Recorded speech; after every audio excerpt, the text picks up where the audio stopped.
और अब वाहिद हल यही था कि सुप्रीम कोर्ट इसमें इंटरवीन करती, इसमें मुदाखलत करती और आर्टिकल 184 और आर्टिकल 187 के तहत मुकम्मल इंसाफ करते हुए आइन की बालादस्ती को यकीनी बनाती। हमें बड़ी इस बात के ऊपर इत्मीनान है कि सुप्रीम कोर्ट ने ये किया, और यहाँ पे मैं सुप्रीम कोर्ट के तमाम जजेस जो हैं उनको शुक्रिया भी अदा करना चाहता हूँ। ये सुप्रीम कोर्ट आइन की मुहाफ़िज़ है। अगर आइन का तहफ़्फ़ुज़ सुप्रीम कोर्ट के जजेस ना कर सकें फिर उनकी कुर्सियों का फ़ायदा ही नहीं है, फिर तो उनके ऑफिसेज़ ही रिडंडेंट हैं। और आइन की हिफाजत की तरफ सुप्रीम कोर्ट ने ये कदम उठाया।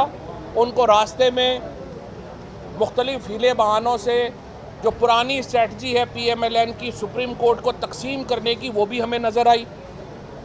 ये हमने देखा सजाद अली शाह के ख़िलाफ़ किस तरह से उस वक़्त रफ़ीक तारड़ को इस्तेमाल किया गया और रफ़ीक तारड़ को इस्तेमाल करके सुप्रीम कोर्ट को तकसीम किया गया। आज फिर नून लीग उसी पॉलिसी के ऊपर कारबंद नज़र आती है, जहाँ पे वो जजों को तकसीम करके अपने मकासद हासिल करना चाहती है।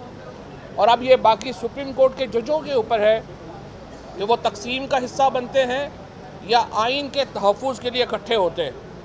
हम यही चाहते हैं कि वो आइन के तहफ़्फ़ुज़ के लिए इकट्ठे हों। पूरे पाकिस्तान के अवाम इस वक्त सुप्रीम कोर्ट को देख रहे हैं, और अगर सुप्रीम कोर्ट के अंदर कुछ इख्तलाफात हैं, चाहे वो बेंचेस बनाने के ऊपर हैं, चाहे मामलात के ऊपर हैं, हमारी अपील यही होगी कि सुप्रीम कोर्ट के जजेस उन मामलात को नून लीग के सहाफ़ियों के ज़रिए बाहर फैलाने के बजाय अपने मामलात को अंदर बैठ के हल करें, और ये इसको सुप्रीम कोर्ट को एक पब्लिक डिबेट का हिस्सा ना बनाया जाए। वरना सभी को पता है कि यहाँ पे कौन किसके लिए काम कर रहा है, और सुप्रीम कोर्ट के अंदर तकसीम को बढ़ाने में कौन से ग्रुप क्या किरदार अदा कर रहे हैं। ये जजेस को भी अच्छी तरह मालूम है, चीफ जस्टिस साहब को भी अच्छी तरह मालूम है। लिहाजा हमारी ख्वाहिश यही है कि जो भी इख्तलाफात हों, जो भी इश्यूज़ हों, वो फुल कोर्ट की मीटिंग में आप अपने कमेटी रूम के अंदर बैठ के उसको हल करें, ता जाएगा कि वो मीडिया की गुफ्तगू का मरकज़ बने और सुप्रीम कोर्ट की इज्जत में कमी लाने की कोशिश की जाए, ये बहाने बना के। 4 बजे समाअत दोबारा शुरू हुई तो तमाम फ्रीकैन के इसके बाद आज जो है आज जो उन्होंने जो जस्टिस मंसूर साहब ने ऑफ़र की कि आप कंसेंसस से डेट तय कर लें, उसके ऊपर चूँकि हुकूमत ने उससे सरीहन इनकार कर दिया, और हमारा मौक़िफ़ पहले से ही ये था कि इंतखाबात 90 दिन से आगे किसी सूरत में नहीं जा सकते। अगर आज अदालत के ज़रिए 90 दिन में आगे इलेक्शन चले जाएंगे तो फिर तो कोई भी जाके इलेक्शनों को आगे करवाने के चक्कर में पड़ जाएगा, और पाकिस्तान की सारी बुनियाद ही आइन की हिल जाएगी। क्योंकि पाकिस्तान के आइन की बुनियाद, जमहूरियत की बुनियाद ये है कि इलेक्शन के ज़रिए मुंतखब होने वाले लोग पाकिस्तान में अल्लाह की हदूद के अंदर रह के कानून साजी करेंगे, और इंशाअल्लाह ये फ़ैसला इसी बुनियाद पे होगा, और हम सब इस फ़ैसले को देख रहे हैं, कल इंतज़ार करें। बताइएगा, आपने इशारा किया कि मुस्लिम लीग नून के अलाकार है, कुछ जजेस यकजी, किसकी तरफ आपका इशारा है? मैंने कहा कि कुछ मीडिया के लोगों को इस्तेमाल किया जाता है। कौन इस्तेमाल कर? PMLN। तहरीक इंसाफ ने क्या मुनासिब नहीं समझा कि वो कोई डेट दे देती या उस ख्याल से हमने तो नहीं किया? हमने तो डेट दे दी, 90 दिनों के अंदर इलेक्शंस होने चाहिए, ये आइन की मंशा है और इसी के मुताबिक आगे बढ़ना चाहिए। आइन को कोई जो है वो खेल ना बनाया जाए कि जिसका जो दिल करे उसको उस तरह से ले जाए। 90 दिन के अंदर इलेक्शन होने हैं तो 90 दिन के अंदर होने। शदीद मज़म्मत करना चाहता हूँ, सबसे पहले मैं शदीद मज़म्मत करना चाहता हूँ जो आज सहाफ़ियों के ऊपर तशद्दुद किया गया इस्लामाबाद हाई कोर्ट के बाहर। ये एक फस्ताई हुकूमत ने एक फैशन बना लिया है कि वो हर मामले को ताकत के ज़ोर पे हल करना चाहते हैं। सहाफ़ियों के ऊपर और ये वर्किंग जर्नलिस्ट के ऊपर जो तशद्दुद है ये नाकाबिल कबूल है, और मैं chief justice Islamabad high court से ये मुतालबा करता हूँ कि वो फौरी तौर के ऊपर जो ज़िम्मेदारान हैं उनको कटहरे में खड़ा करें और उनको करार वाकई सज़ा दी जाए, और जिन सहाफ़ियों का नुकसान हुआ है वो भी फौरी तौर के ऊपर पूरा किया जाए। आज 2 दिन की ये समाअत जो पाकिस्तान की तारीख़ के चंद अहम तरीन मुकदमात में से एक है, वो इख्तिताम को पहुँची।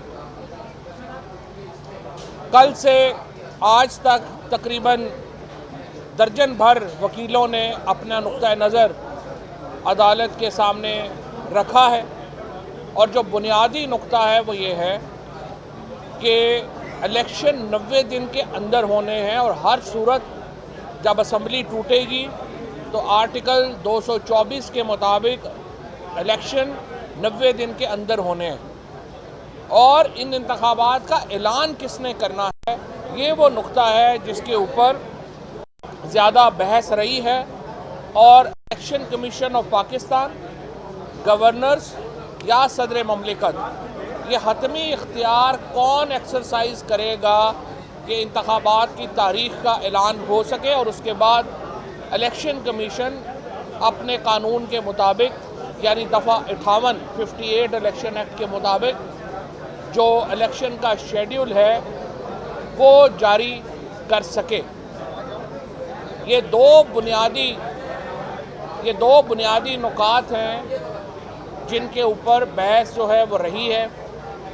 और अब से कुछ देर कबल ये समाअत मुकम्मल हुई और अभी अभी ये कहा जा रहा है कि पहले तो चीफ जस्टिस साहब ने अदालत के अंदर ये कहा था कि आज ही फैसला सुनाया जाएगा, लेकिन अब अदालती अमले के मुताबिक फ़ैसला कल सुबह 11 बजे जो है वो 11 बजे के करीब लगभग जो है वो सुनाया जाएगा। ये पाकिस्तान की तारीख का बहुत अहम मुकदमा है। एक मौके के ऊपर आज जज साहब ने, जस्टिस मंसूर साहब ने ये तजवीज़ पेश की कि कंसेंसस से मामला हल होने चाहिए। ये जो सोच है जज साहब की, ये एक बिल्कुल सियासी एतबार से दुरुस्त सोच है और हम भी यही चाहते हैं। हम चाहते हैं कि सियासी जमातें एक पॉलिटिकल फ्रेमवर्क की तरफ बढ़ें और हम इलेक्शंस एक कंसेंसस से करा सकें। लेकिन जहाँ पे मुतालबे ये हों कि पहले इमरान खान गिरफ़्तार होंगे, फिर उन्हें माइनस किया जाएगा यानी डिस्क्वालीफाई किया जाएगा, फिर तहरीक इंसाफ के सारे लोग जो हैं उनको डिस्क्वालीफाई किया जाएगा, उसके बाद नवाज़ शरीफ साहब के केसेस माफ़ होने चाहिए, उनका पैसा उनको माफ़ होना चाहिए, फिर इलेक्शन होंगे। तो मुझे बताएं कंसेंसस कैसे होगा? इन हालात में तो कंसेंसस नहीं हो सकता। लिहाजा अदालत से हमने यही इस्तदा की कि आइन के मुताबिक आगे चलना चाहिए।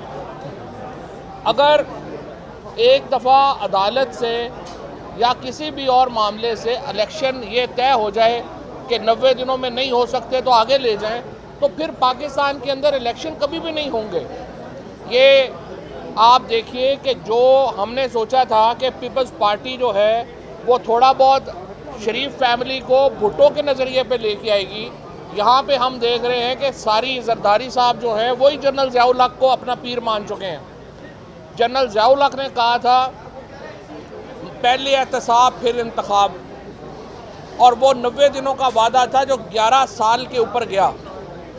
अब उनकी बेटी जो नवाज शरीफ साहब की हैं वो कह रही हैं पहले इंसाफ फिर इंतखाब, यानी फिर 11 साल का प्रोग्राम बना के बैठ गए हैं। सही इन्होंने ख़ुद को, दोनों पार्टियों ने, जो Zardari Peoples Party, Zardari group और शरीफ फैमिली ने अपने आप को सही मानों में जनरल ज़ियाउल हक का जानशीन साबित किया है।